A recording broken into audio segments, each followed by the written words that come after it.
hopefully these two videos have, given you an idea about my love for this game and the years I've played it on all the different formats that I've played it. And my daughter as well, she has the love for this game. She's made multiple characters on multiple systems. She's researched names and all that, and we have fun with our characters. We have an imaginary pub for them all to go in, which is called the chessboard, because they are pawns and Arisens, and it fits that way. And the chessboard, we believe, is in Gran Suren. I'll show you where we believe the chessboard is in our. Well, we role play it as that is the chessboard. So the chessboard for us is over here.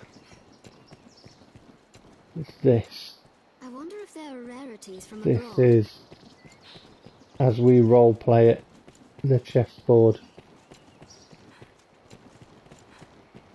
And some of the pawns that we've met over the years from different people, and some of the game's own pawns, we have little characters that personalities that we think about, and we role play all that in stories and tales and stuff, and it can be hilariously funny. So the chessboard, obviously, we believe in our little role playing bit, is all here, and you can go down this way as well.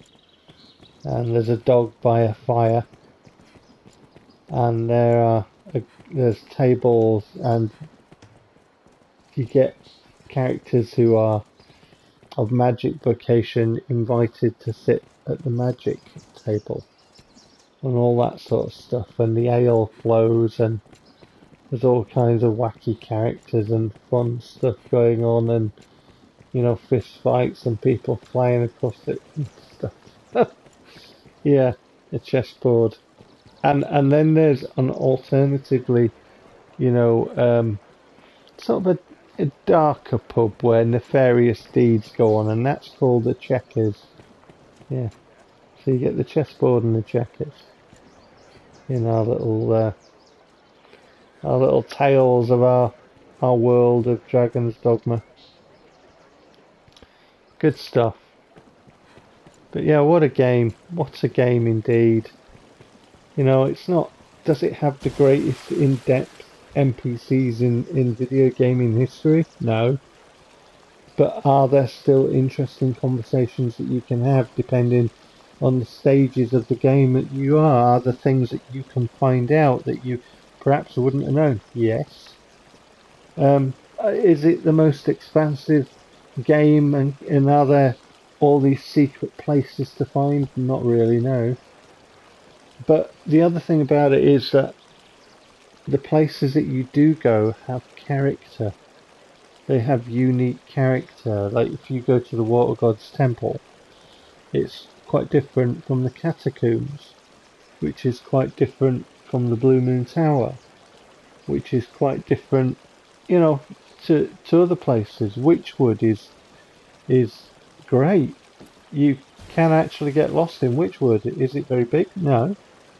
But the thing about Witchwood is it's very easy to take a wrong turn and to think you're actually going out, and you're not, because of the way that it's done with the elevation and the lower bits, and obviously you get all the misty bits in it and stuff, and you have to clear all that by shooting the magic medals and all that kind of stuff. But Witchwood is a great place, as is what's it called now? I have to bring the map up.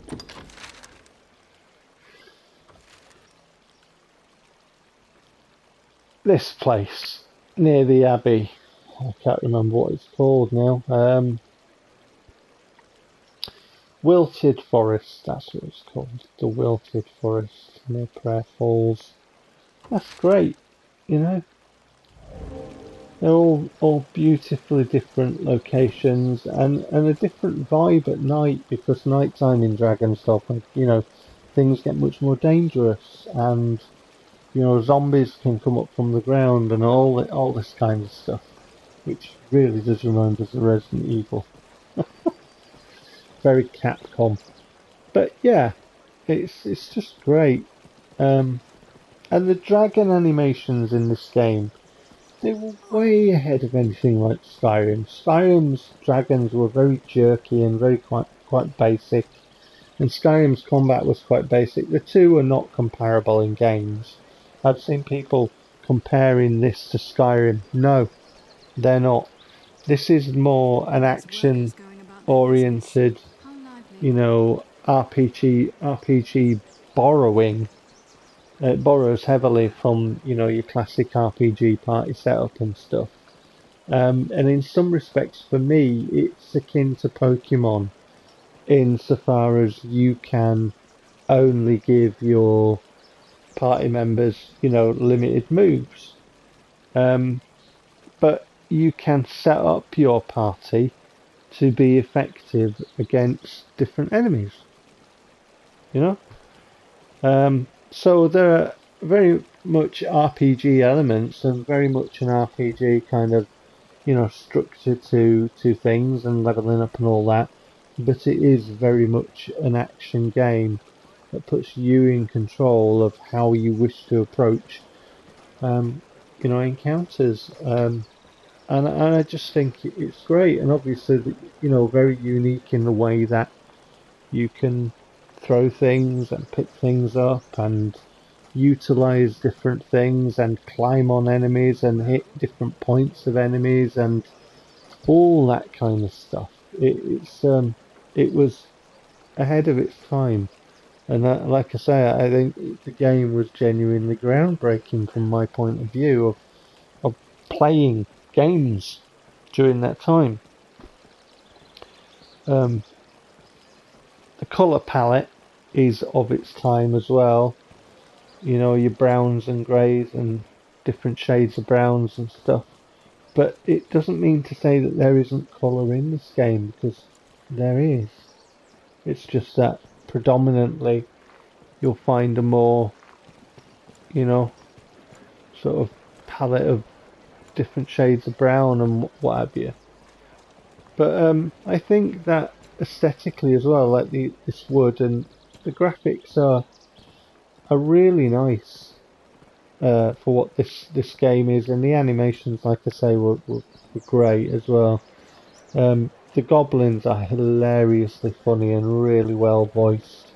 And I think that's another thing in this game, is some of the voice acting for some of the characters, not all of them, but some, was absolutely top notch. People like Madeline and the Duke, and there's quite a few people, Inez, and there's an older woman, down in Casadis where you come from. She's got a little shop, I can't remember her name offhand. But yeah, there's lots of different voices in this game that are brilliant. Mercedes, and yeah, Mercedes is great. Well met, sir. What a game, what character, what charm, what love went into this game. And even though it wasn't as expansive as the developers probably wanted or it was planned out to be, it's a game that, like I say, it's so tightly knit, and it's meant to be played again and again. You're meant to play different loops of it, and it certainly is that way.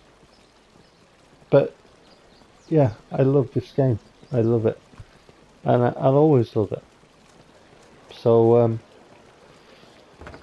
hopefully, like I say, prefixing my talking about Dragon's Dogma 2, you can see from my love, my genuine love for this game, and all the time I've enjoyed playing it, because it is such a joy to play. It really is. You can see how I would have high hopes for Dragon's Dogma 2, and especially after a 10-year plus gap, You know, I really would have high hopes for Dragon's Dogma 2. I didn't actually believe that Dragon's Dogma 2 would be made, but I think I'm going to end this here, and then I'm going to go to my PlayStation 5, put Dragon's Dogma 2 on, and talk about Dragon's Dogma 2, because these games are different, and we're going to find that out. So until then, take care.